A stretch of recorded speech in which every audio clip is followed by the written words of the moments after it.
बिस्मिल्लाहिर्रहमानिर्रहीम अस्सलाम वालेकुम। आज हम आपको नई अपडेट्स बताएंगे टूरिस्ट वीज़े की, विज़िट वीज़े की, वर्क वीज़े की और फ़्लाइट्स की। तो बड़ी ज़बरदस्त खुशखबरी है, वो भी आपको बताएंगे। उससे पहले हमारी गुजारिश है, अगर आपने हमारे चैनल को सब्सक्राइब नहीं किया ज़रूर सब्सक्राइब कर दें, बेल आइकन भी प्रेस कर दें ताकि नई सी अपडेट्स आप तक पहुँचती रहें।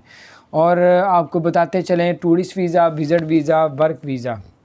सबसे पहले टूरिस्ट वीज़े के बारे में बताते हैं। जो लोग फैमिली से अप्लाई कर रहे हैं उनके वीज़े जल्दी लग के आ रहे हैं, और जो लोग डन बेस पे अप्लाई कर रहे हैं उनके 40 दिन तक भी वीज़े लग के नहीं आ रहे। हालांकि जब डन बेस शुरू किया गया था तो 24 घंटे में वीज़ा लग के आ जाता था। इस तरह की हमने इन्फॉर्मेशन लोगों की सुनी है।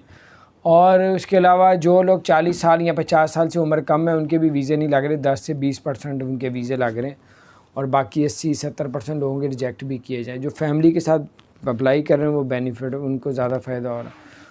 और आपको ये बताते चले वर्क वीज़े उस वक्त तक ओपन नहीं होंगे जब तक जो है पाकिस्तान, इंडिया, बांग्लादेश इनकी फ़्लाइटें ओपन नहीं कर दी जाती, फिर ये ऑफिशियली वर्क वीज़े ओपन होते हैं। और आपको ये भी बताते चलें कि फ़्लाइट्स के बारे में बताते हैं। फ़्लाइट जो है वो पाकिस्तान की जो है उसकी बड़ी ज़बरदस्त खुशखबरी आई है पाकिस्तान के लिए, इंडिया के लिए, बांग्लादेश के लिए। एमिरेट्स एयरलाइन ने कहा है कि 7 जुलाई से जो है फ़्लाइटें ओपन होने जा रही इन मुल्कों की। और फिर खलीज टाइम के अंदर भी आ गया कि 7 जुलाई से जो है वो फ़्लाइटें ओपन होने जा रही।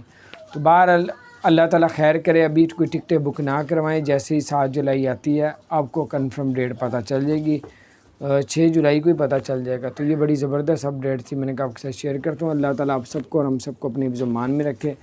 और वर्क वीज़ा उस वक्त ओपन होगा जब ये फ़्लाइटें चलेंगी, और उसके अलावा नहीं। तो बहरहाल अपना ख्याल रखें। अल्लाह ताला हम सब की खैर फरमाए। अस्सलामु अलैकुम रहमतुल्लाहि व बरकातहू।